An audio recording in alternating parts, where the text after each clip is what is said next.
And the reason that it is so challenging is because we are required to do two seemingly contradictory things simultaneously.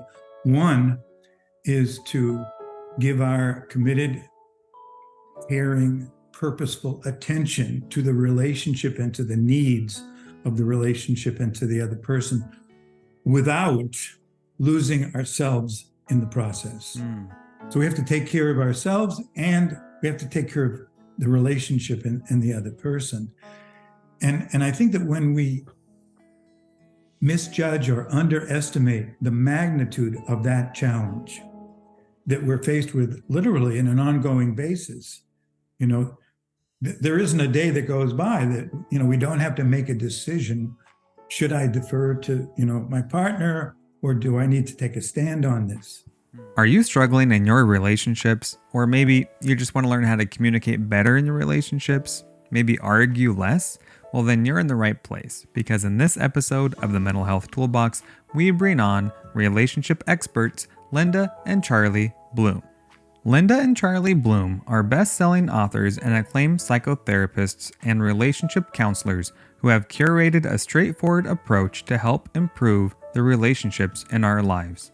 Linda and Charlie reveal insights learned over a career spanning nearly 50 years, helping thousands of people develop practical strategies for every type of relationship in their lives, including partners, parents, children, friends, and more. In their new book, An End to Arguing, 101 Valuable Lessons for All Relationships, Linda and Charlie talk about how we can put an end to arguing in our relationships once and for all. You can learn more about their work by visiting bloomwork.com, and you'll see also on their website all of their blog posts and other books they've written, just tons of great information. Their new book, An End to Arguing, can be found on Amazon and where books are sold. So let's go.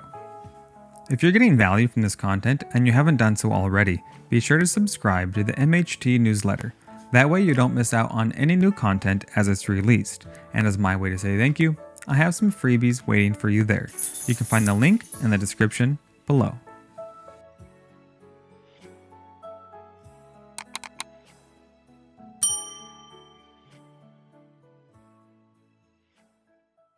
Welcome, Linda and Charlie, to the Mental Health Toolbox. Thank you so much for making time today to share your collective wisdom on relationships and all things communication. I'm so delighted to be with you. Thanks for inviting us. My pleasure. I'm excited to hear about your new book and all of your wisdom that our listeners and viewers are going to benefit from in terms of nuggets of wisdom and how they can communicate more effectively and argue less with their loved ones, right? Because that's the goal. Less arguing, better relationships in general, right? Why don't you go ahead and share with us a little bit about who you are, your background, and what led you into this particular niche of mental health? Well, we're both psychotherapists, Mm-hmm. and we're recovered hotheads. Because in the early years of our relationship, we used to argue very unskillfully and brought some unskillful patterns from our families of origin, but we're both good students. So we paid attention and we got some really good help. And we learned so much that it became one of our specialties. Robert Bly says, let your wound become your gift to your community. So we started specializing in treating couples and teaching workshops. And one of the workshops we teach is called From Conflict to Connection. Oh, I love that. What a great title. So many good notes for our workshop.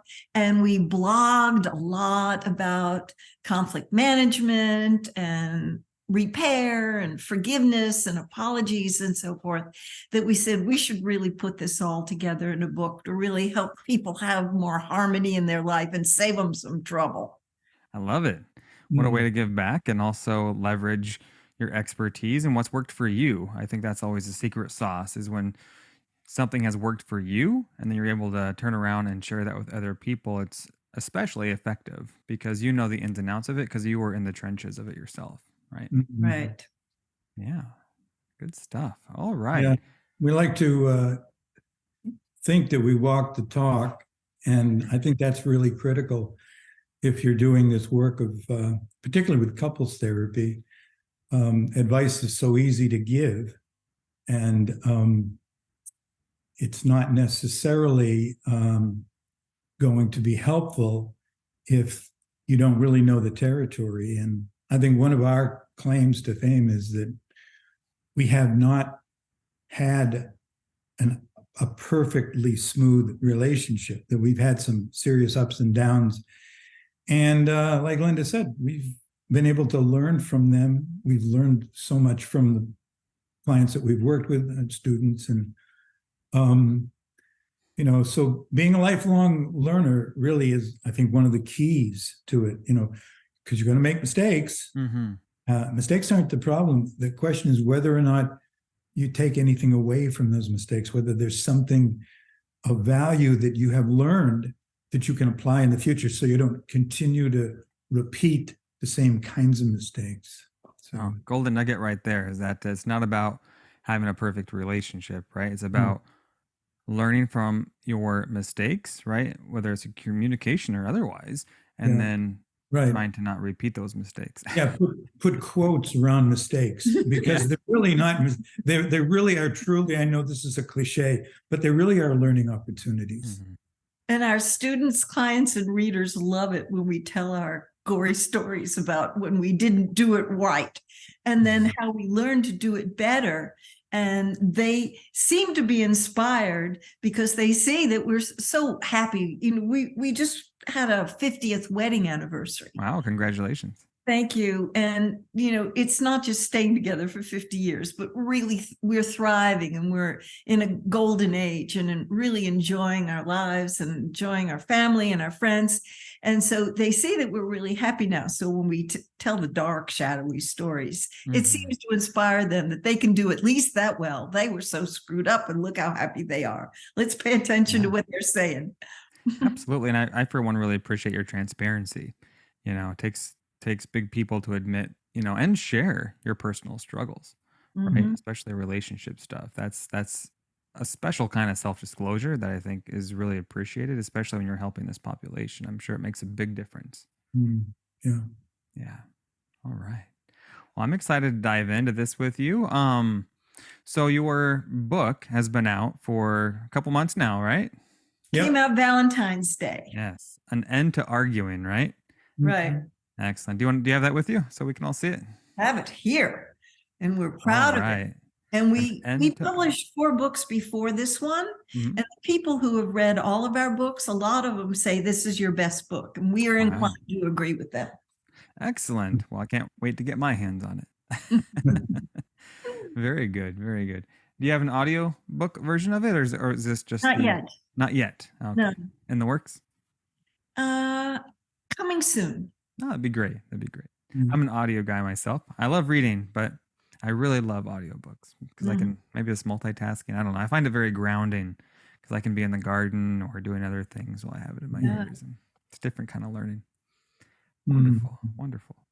All right. So you've been working on this book. You've put it together. Now it's out, right? For those interested in learning more about communication and improving their relationships, what would you say their foundation or quick tips that they should really be focused on or leveraged from your work? Well, the thing that comes to mind as you're asking that, Patrick, is that so many people underestimate the challenge of creating a truly meaningful relationship. It's, I think, one of the biggest and most important challenges that we face in life. And the reason that it is so challenging is because we are required to do 2 seemingly contradictory things simultaneously. One is to give our committed, caring, purposeful attention to the relationship and to the needs of the relationship and to the other person without losing ourselves in the process. Mm. So we have to take care of ourselves, and we have to take care of the relationship and the other person.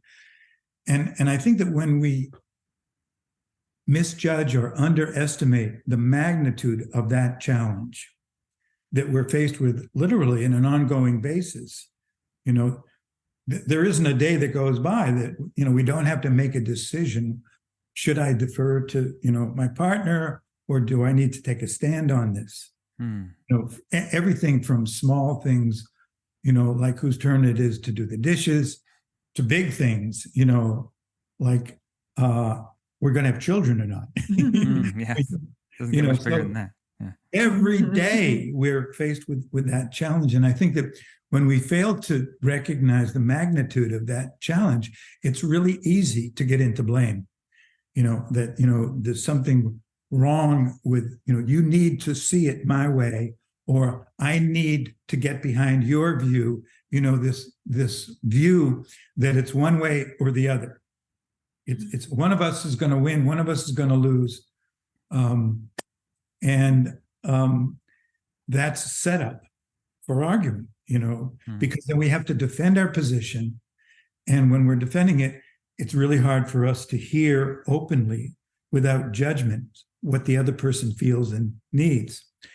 So I think the first thing that I would say in response to your question is just recognize that what you've taken on here is a very worthwhile, perhaps the most worthwhile factor in your whole life, in terms of how you relate to other people, particularly your life partner, if you have one. And to cut yourself some slack, to cut them some slack, to know that this is potentially incredibly rewarding, amazingly rewarding. But it's not going to be without the bumps on the road. And when you can accept that, it just makes it easier not to get into blame, but just to recognize, okay, nobody ever told me that it was going to be easy. In fact, they told me it was going to be challenging, but they also told me, and this is what we tell people, it's worth the effort. It's worth, you're going to have to go through some stuff that isn't going to be comfortable, but it's worth it, because when you get to the other side of it, and it doesn't necessarily have to take as long as it did for us, you can get to the other side of it a lot quicker than we did, because we were young and pretty naive and pretty arrogant in some ways too. You can get there if you have the intention and develop the skills and cultivate the values and the traits that will enable you to be effective in your communication. Oh, very well said. As you're talking about this, I'm remembering, I was flashing back to the day I got married, and it was on the Makena Surf Beach in Maui, Hawaii. And I remember, not just the beautiful sunset, not the warm sand, and just the environment, and just all the wonderful things about being there in that moment. What I remember the most is, other than my wife, of course, what I remember the most is what the pastor said is, make sure you don't lose your individuality. That's it. In the marriage. And as you're talking about that, I'm remembering, I try and remind myself of that, because how easy is it to become enmeshed? And as therapists, we know what enmeshment is, right? Yeah. We use that term when it comes to boundaries and values, and it becomes this blurring, right? This blurring of boundaries and values. And how easy is it to kind of adopt the habits and traits and preferences of your partner? Like you were saying, how we defer to our partner oftentimes. And I think just circling back to that nugget of truth you just dropped on us was that we have to make a decision of when we defer and when we stand our ground or speak Exactly. up. And man, is that hard. I'm a passive guy. Like I can defer all day long. You know? I'm pretty good at that. I have a hard time speaking up, but I imagine some people have the opposite problem. Like you said, people who are more strong-willed. And people like you are generally attracted to people like that. Yes, right? Opposites attract. I say that for a reason, right? Yeah, right. Right. But we have to become adept in both arenas. Good at letting go, good at letting be. Relationships require some sacrifice. We don't get to have everything we want all the time. But if we sacrifice too much, we're in trouble. Yeah. And if we don't give enough, we're in trouble. And I think Charlie's absolutely right with how people underestimate how much time and attention and communication it requires to check in with ourselves to see, is this really okay? You mean it's work? Our partner. Yeah. And put the corrections in and negotiate for our needs. A lot of us grew up in families where we didn't see those kinds of negotiations. Yeah. We saw a lot of people submitting, or dominating, playing that domination and submission game. We saw a lot of people in their families saw just settling for so much less than is really available. And so one of the challenges that we have when we work with people is letting their imagination be big. Just I like be that. Vision big, to deem themselves worthy of having a great relationship. And it's in the literature for decades now about relationships require a lot of hard work. And people said, yeah, I got a good work ethic. I want to do some hard work. But they're not clear about what those pieces of work are. Charlie already mentioned cultivating the qualities that give rise to a great relationship. Patience and persistence, assertiveness, black belt listeners, caring, compassion, empathy, all of these, courage to bring up the tough subjects. These are all foundational. And then the skills of negotiating for our needs and how to speak the truth of our experience without the blame and judgment that's coming out of our minds, full of criticism, and opinions. We talk about our experience, we're speaking about tender feelings, our fears, our insecurities, our loneliness, feelings of longing, disconnection, sadness. That sounds very vulnerable. Very vulnerable. Yeah. And sometimes you might say that people haven't seen that in their family of origin. But all of these are skills and qualities that we can cultivate as long as we have a growth orientation, a personal growth orientation, that we can become so much more. And it's a great deal to make with your partner. We're going to bring out the best in each other. Use all the things that the relationship tosses up. All that crappy stuff is compost to bloom out of. Let's learn together. Yes, I love that. On the inside of my wedding ring, can't really see it on camera. I can barely see it with the naked eye. But it's engraved Proverbs 27:17, which is iron sharpens iron. Now, I put that there because I'm a Christian. So it means, the Bible, the scripture means something to me, but basically the premise is that we build each other up. Any healthy relationships are about building each other up. Like exactly. And it's a constant reminder to me, when to bite my tongue and if I'm being of service to my partner and vice versa.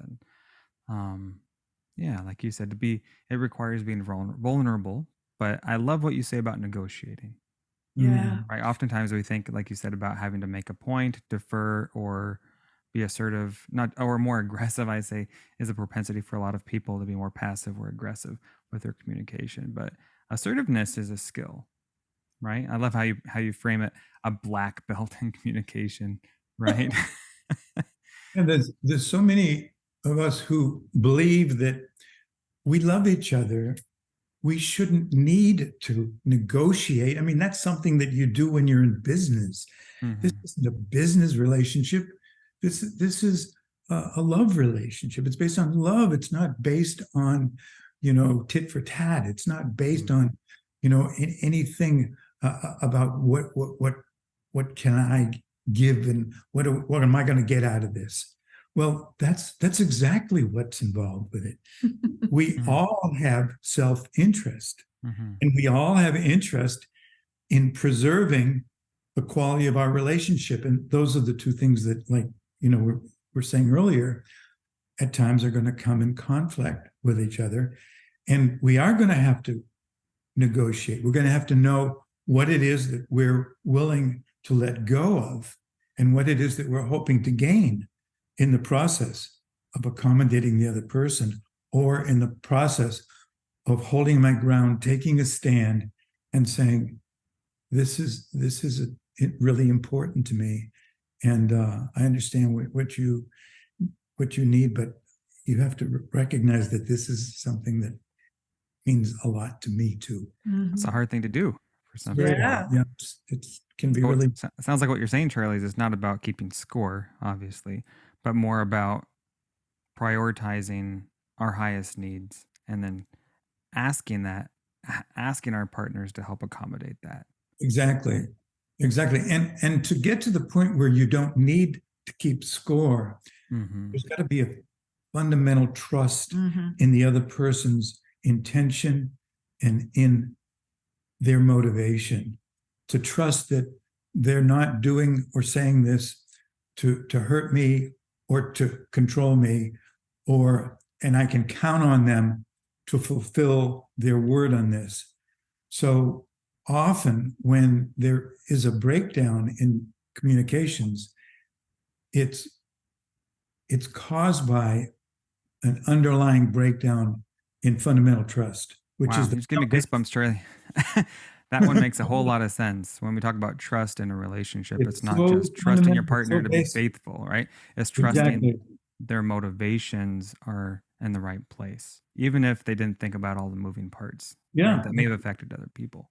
That's right. And one of the most efficient ways of building trust is to make agreements and really, no kidding, keep them. We're always getting couples in trouble, and I ask them, what are your guidelines and your ground rules and your agreements? And sometimes they haven't hardly gotten any together. And I give them to them as a homework assignment to come up with their 10 commandments. And, people have to sit down and think about what's important to them. And I always tell them, don't you put anything on that agreement list that you're not really committed to getting. This is an integrity issue. If you really want to build the trust, you only agree to what you can put your full heart into. And back in the day, in the early days that we were together, we had to have agreements about don't touch each other when we're angry. Because, I would sometimes poke, and no throwing things. And then we had to put no name calling and no swearing.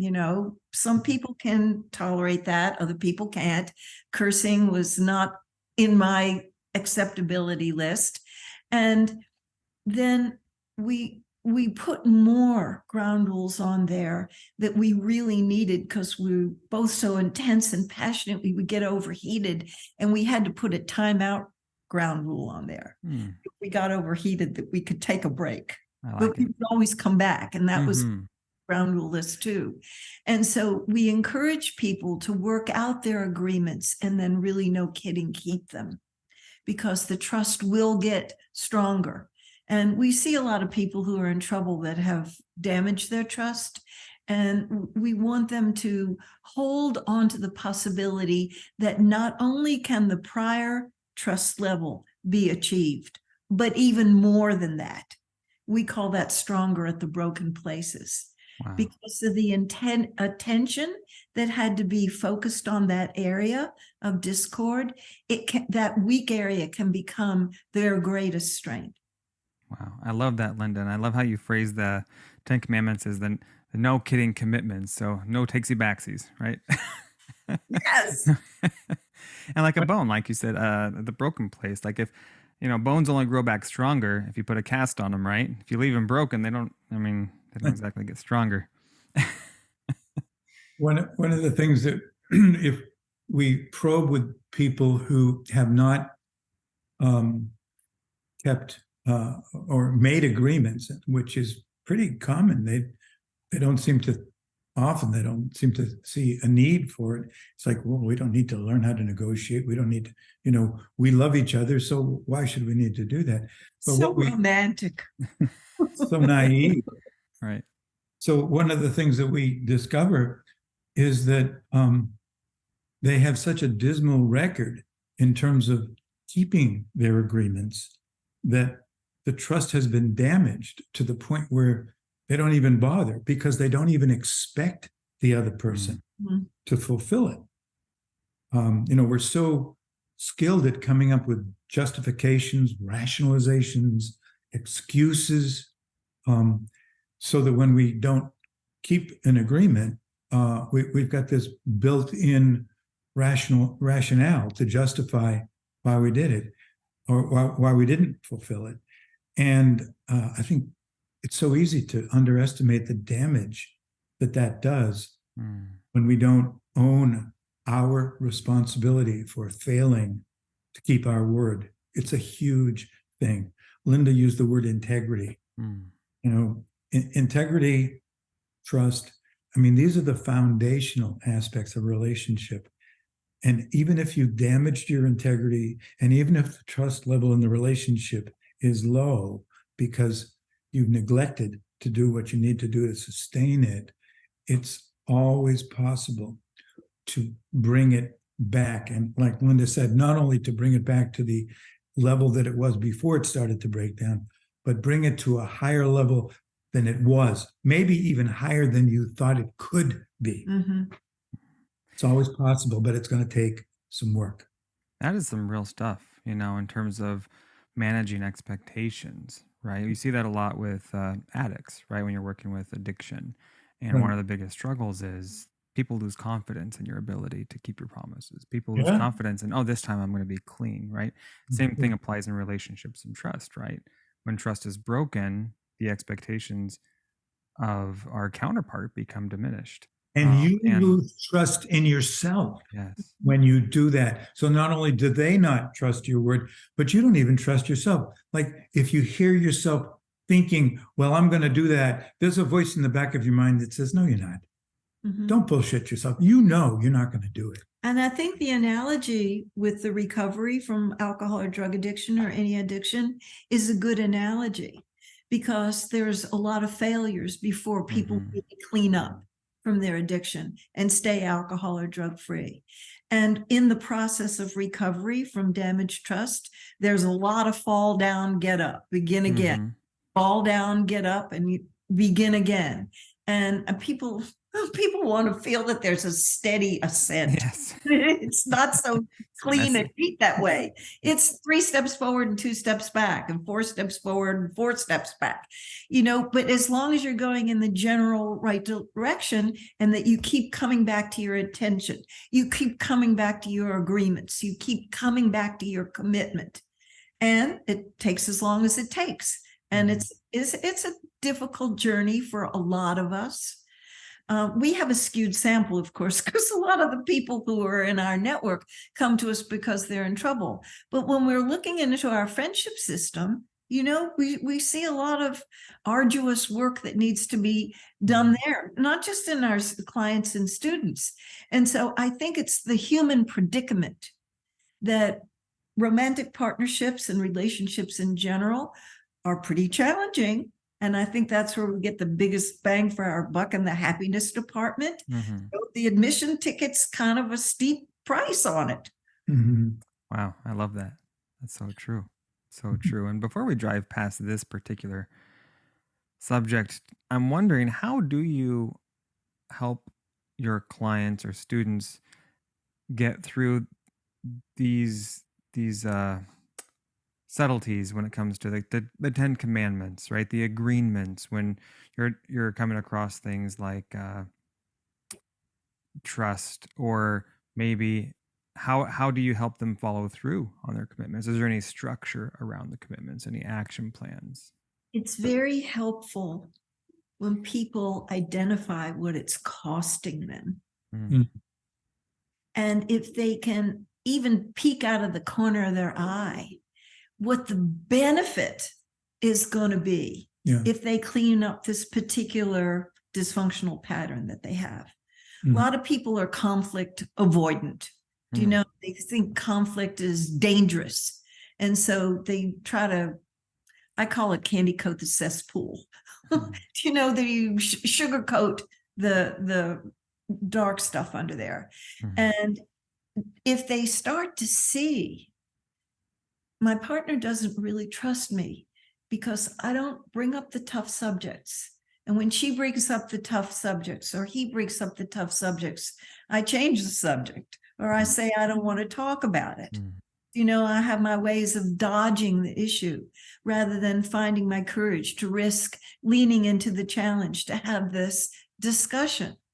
And so when people see, because everybody's motivated by self-interest, when they see that they're not as happy as they can be, they don't have the peace of mind that they could have, they maybe don't sleep as well at night because they feel bad about some things that they avoided or that they acted out, and they see that their life could be so improved, they would have deeper trust, more emotional intimacy, more great sex, and fewer arguments and fewer incompletions, nagging, waiting to be addressed, and how they can travel lighter through life. They could really skip and dance and play more. Then people start to find some motivation to get past their inhibitions, their feelings of hopelessness. What's the point of even trying? There's no point in even trying. People have a lot of stories they tell themselves that hold themselves back because they're afraid that if they get their hopes up, you know, their hopes could be dashed. And that's probably true. Sometimes they are going to be disappointed, and that's part of the admission ticket. So I'm wondering, as you're talking about this, because this happens a lot from what I've seen, when someone in a relationship says, I don't want to talk about that, or dismisses their partner, how can the partner help them maybe mitigate that kind of behavior or avoidance? I mean, how do you address that in a relationship? Well, that comes up so frequently, as I'm sure that you've experienced. Mm-hmm. We work with, and for some people, that sounds to them, and they take that as an absolute rejection, any possibility right now of having a conversation. And if this is something that is really important to one of the people because they need to have some understanding that can help them clarify what they feel the need to be more understanding about, then they're in a very untenable position if they just accept that as, okay, we don't get to talk about it. Or if by, same token, if they try to force it, if they try to coerce the other person or shame them into, manipulate them into, no, we have to do this now, use force, that doesn't work either. So I think that very often people take one of those two positions, either, okay, I just have to accept this or else I'm going to fight it. So the third, and there's more than one other option, but one of the options that's available is to let the other person first of all acknowledge that they're reluctant to talk about it. I understand that you don't want to talk about this. I appreciate that, and you know what? There's a big part of me that doesn't want to talk about it either. But the reason that I'm bringing it up is because it's really bothering me, and I've been trying to just let go of my concern about this, and I wish I could, but I can't, and I don't want to continue living this way with this kind of a gap between us. It doesn't feel good to me. I don't think it feels good to you. I feel like we have a right to have something more than this. And I'm willing to, I do respect your feelings, but at the same time, this is something that really is critically important to me, and I believe to our relationship. We don't need to talk about it right now, but I need to get some sense from you that you are willing to engage in a conversation about it at some point that I would like us to designate now, because I can't continue to just try to swallow my feelings. It's not okay with me to do that to myself or to us. So, it means getting that vulnerable, really the solution to most of the impasses that couples get is that V word, to get vulnerable, which means to reveal within yourself something that feels very insecure and makes you feel shaky because you're giving this person some of your most vulnerable feelings when you do that. And what most of us try to do instead is we try to get them to be vulnerable. We want to get, you open up, you get. Show your belly first. Yeah. Yeah, you do it first. Yeah, but we have to be willing to take that initial step. And that doesn't guarantee that the other person will come around, but it makes it more likely. And sometimes we have to be willing to accept things as they are for now, but not give up, come back again, at another time, maybe the next day or maybe in a few days, but don't give up. If that's something that you need to sustain your well-being and the well-being of the relationship, don't just take no for an answer. Because if you give up too soon, then you're an accomplice to the avoidant pattern. Yeah, you're reinforcing it. So the person who really wants to talk about it needs to take the responsibility of taking a stand about how essential and important this is.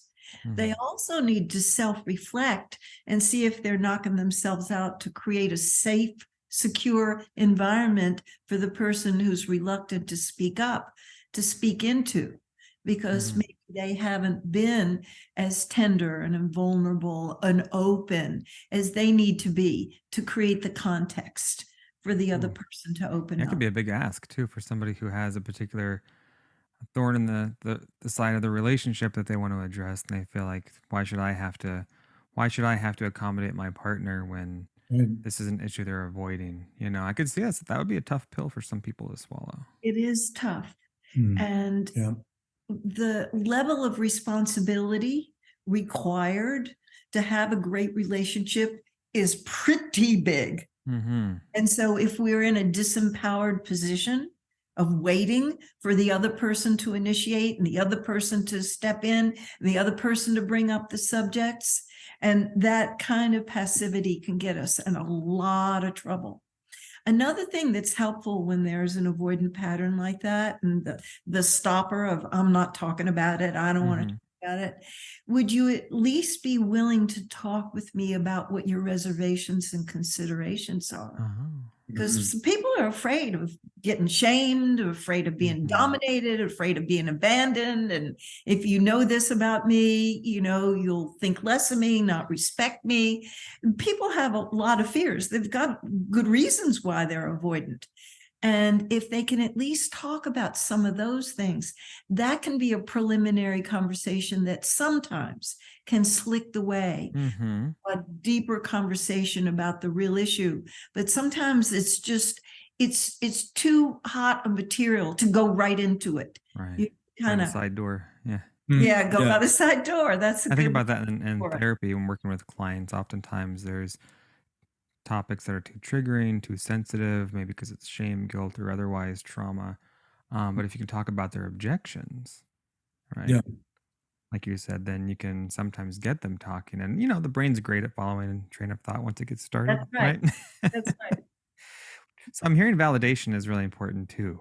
Like that's kind of the magic ticket here is validating your partner's position and feelings, and then also following that up with why it's important for you to get some cognitive closure on this subject. And it's really important to do it in that sequence. that when somebody is responding or initiating a communication, the first thing that you've got to be willing to do is to accept and acknowledge what they're saying, and maybe even to make sure they understand that you really get it, to feed back to them what it is that you just heard them say. That can be really helpful, because until we feel that our experience has been received by the other person and they accepted it, they took it in, they have no space to hear anything that we have to say to try to prove a point to them, to try to refute what they said, to give our side of things, until they feel that their communication has been accepted and received and internalized. Then they've got space there to hear what we've got to say. But so many people are so quick to get defensive and to justify and to rationalize and to try to persuade the person to see the error of their thinking, or whatever. That there isn't that reciprocal exchange that has to take place in order for each person to be able to receive the other person's communication. I'd like to give example from my own personal experience. Please. Of a life-changing moment when Charlie validated me in a profound way.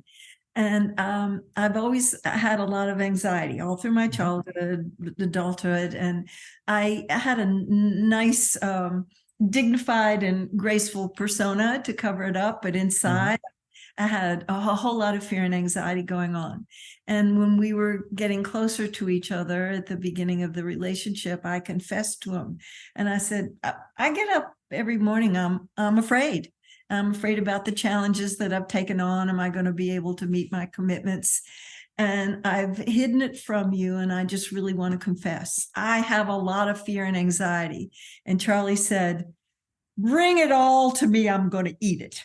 Oh, I love that. And I felt so seen and so heard and so accepted and loved as is, that I'm a mixed bag and I don't have it all together and I'm not secure. The other thing, and he can love me. the other thing that you were thinking, which was absurd, was that I didn't already know that about you.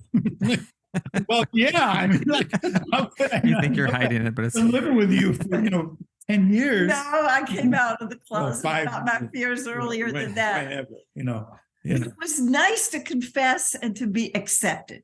Because don't we all want to be loved as is, with our mixed bag self? Oh, absolutely. We've got our signature strengths, and we've got our weak suits, and maybe some of these areas of weakness, we can grow, we can heal, we can change, we can strengthen them. And some of them are going to be there our whole life. I think in relationships too, there's probably some propensity to hide your weaknesses in hopes that you'll get better in those areas over time in the relationship, and then you can start to show all your cards, right? As opposed to just, it'll get better and I won't be so nervous and so scared to reveal it. right. Good luck with that one. Right. If you're waiting to not be scared about being vulnerable, dream on. Long way. It's like, be vulnerable and tell the truth anyway. Mhm. And I mean, I don't mean to be glib, but really, you're not going to get to that point where you're not afraid to be vulnerable until you've been vulnerable enough to realize that vulnerability isn't so bad. It's not as dangerous as you think it is. And like Linda said, there will be times when people don't respond the way you'd like them to. And, it'll be unpleasant. Your feelings might get hurt.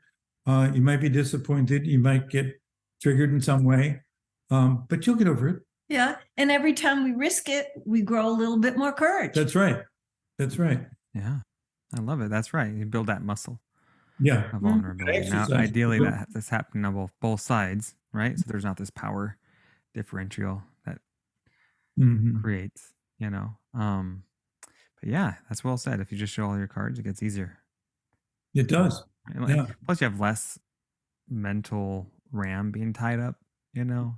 I Yeah, think of like a queue, like the more things you have up in the queue, you know, uh, unresolved issues, concerns, problems that you contain, then it clouds up the room and energy you have to dedicate to things as they come up. that's right. It's leaking energy out, Yeah. all those incompletions. We're Mhm. not operating full capacity. And this is one of the things that we find when we're working with couples in counseling or in our workshops, that we appeal to them about don't you want to be full bore in your life, in your relationship, in your life in general. So you're going to need to take some of these incompletions off of the pile that you've been avoiding and actually deal with them. And when people start to take some of those scary issues that they've been dancing around and really find that they can have some success with understanding each other, maybe not agreeing, but understanding is a lot. Mhm. And the energy lightens up. It's not completely resolved, but it's lighter. That eggs them on to take on other issues that have been a bit daunting. Mm. Yeah. Yeah. So it's really important not to let those incompletions clog up the channel between us. People get resentful, they get grumpy, so you want to clear that stuff out as much as possible, as soon as possible. And it takes a lot of good communication to do it. And people avoid those issues because they are afraid that it's going to make things worse and they're not going to be able, sometimes it does get worse. We get a lot of intense feelings, but to stay with it till you keep moving through it till some understanding takes place. And this is what we offer in the book, a whole lot of ways to repair. I like that. To I take like that. responsibility for the part that you played in the breakdown, to make a thorough, really thorough apology, a sincere apology, to ask for forgiveness, and they may not be ready the first time we ask, and Mhm. Mhm. timing is important, and to be willing to do a do-over. And Mhm. to particularly say, and this is what I've learned from it, and you can count on me that I've really learned, and I'm going to show you. I'm not going to keep hurting you and letting you down in the way I did A before. living amends to our partners. That's Mhm. right. Right. I Right. like that. Now, we've talked a lot about effective communication. You've shared a lot in this department. I'm wondering, and I think you address this in your book, are there any particular words, phrases, subjects that should be entirely avoided, like that are damaging to a relationship? It's really very dependent upon the unique concerns and experiences of the couple, of Mm. the people who were involved. I mean, for some people, certain words trigger very intense emotions. Like the word wrong, Mm. or sometimes the word you. Mhm. Starting a response to a person with the word you almost inevitably is going to be experienced as an accusation. Mhm. Before you've said the second word after you say you, the other person has already got his defenses up. So, Right. so Ready for battle. Yeah. yeah. So I guess my response to your question is pay attention to how your partner responds when you use certain words, and just notice it, and keep that in mind, and try to use more of the words that they seem to resonate to. Mhm. And you know you know if they're clearly sensitive to certain words for whatever reasons, then you might want to find another one. Words do matter. Words Mhm. can hurt. Mhm. We do have associations with certain words, particularly if we've been in disrespectful or abusive relationships where words have been used as weapons. We weaponized our language. So, yeah, I think it's very subjective in terms of what a person has experienced in their past. But pay attention to how they do respond to certain terms. There's two words that are usually triggering for people, and always and never, because it's unlikely that it's always and never. People reach for the most dramatic language they can to make their point. And so we warn people about wrong, you, always and never. But in terms of topics, we invite people to hold the vision that there's no taboo topics. There's nothing that can't be dealt with compassion and sensitivity, and kindness. And if you feel that there's some things that you can't talk about right now, to hold the vision that it will be possible, you may have to do some trust building and make safety and security to put the foundation in that would be able to handle the money issues or the in-law issue or the child rearing differences or the sex stuff. Do you know that you may have some steps along the way to accomplish first before? I had a couple years ago, used to call it the no-fly zone.